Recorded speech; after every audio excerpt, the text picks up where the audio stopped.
தேவர், அதுக்கப்புறம் புதன் 4 யோஜனை மேல, 3 யோஜனை சுக்கிரன், அதுக்கு மேல 3 யோஜனைக்கு அப்புறம் குரு, அதுக்கு 3 யோஜனைக்கு மேல செவ்வாய், அதுக்கு 3 மேல சனி தேவர்கள், சனி ஜோதிஷ்கர்கள், நம்ம தேவர்கள். ஏன்னா நம்ம தேவர்கள் தான், இவங்கெல்லாம் தேவர்கள் தான். இதுல வந்து இவங்க எல்லாமே 110 யோஜனை பருமனில் உள்ளார்கள். ஒரு யோஜனைன்னா எனக்கு தெரிஞ்சு 64 கிலோமீட்டர்னு பார்த்தேன் நான் இன்னைக்கு. 64 கிலோமீட்டர் ஒரு யோஜனைனா. அது இன்னும் நம்ம என்னோட புக்கு சென்னையில இருக்கு, அதுல கொஞ்சம் கரெக்டா செக் பண்ணிக்கிறேன் ஒரு தடவை. அப்போ இப்ப நம்ம இந்த தேவர்கள்லாம் இங்க வசிக்கிறாங்க. இந்த மாதிரி நம்ம மத்திய லோகத்துல, கீழே நரக லோகத்துல, நம்ம பவன வந்து நம்ம பூமிக்கு கீழே பங்கபாகம் கரபாகம் இருக்காங்க. பங்கபாகம் கரபாகம் நம்ம பூமிக்கு மேல இருக்க மலைகள், சமுத்திர நீர்நிலைகள், மலைகள் மேலாம் வந்து வேந்தர்களும் சேர்ந்து இருக்காங்க. கீழே 2 பகுதி சேர்ந்து வேந்தர்கள் இருக்காங்க. பவனவாசிகளோட அதிக எண்ணிக்கை வேந்தர்களோட அதிக எண்ணிக்கை ஜோதிஷ்கர்கள்.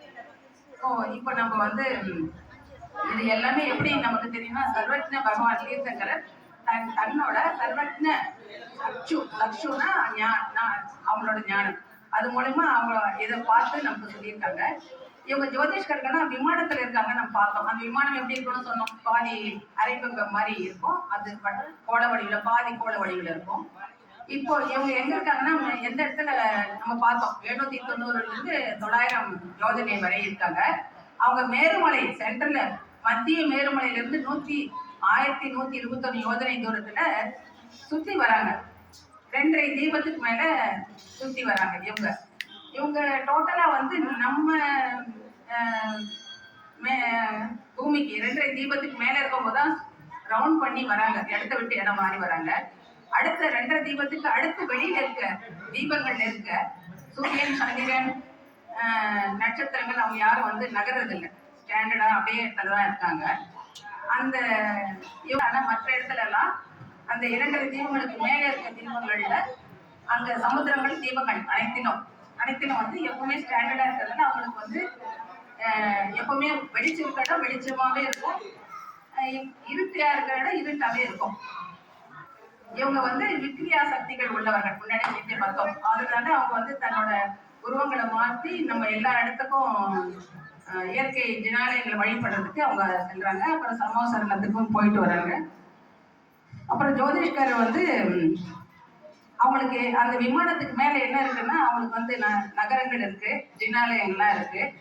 ஸோ இந்த அத்விதீய ஜினாலயங்கள் வந்து எத்தனை இருக்குன்னு, கீழ் உலகத்துல வந்து 7,72,00,000, மேல் உலகத்துல 84,57,023, நடு உலகத்துல 458.